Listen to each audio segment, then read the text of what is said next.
وَقَدْ نَزَّلَ عَلَيْكُمْ فِي الْكِتَابِ أَنْ إِذَا سَمِعْتُمْ آيَاتِ اللَّهِ يُكْفَرُ بِهَا وَيُسْتَهْزَأُ بِهَا فَلَا تَقْعُدُوا مَعَهُمْ حَتَّى يَخُوضُوا فِي حَدِيثٍ غَيْرِهِ إِنَّكُمْ إِذًا مِثْلُهُمْ ان اللہ جامع المنافقین والکافرین فی جہنم جمیعا۔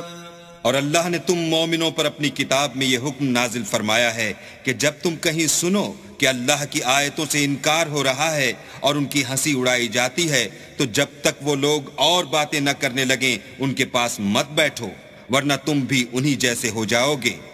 کچھ شک نہیں کہ اللہ منافقوں اور کافروں سب کو دوزخ میں اکٹھا کرنے والا ہے۔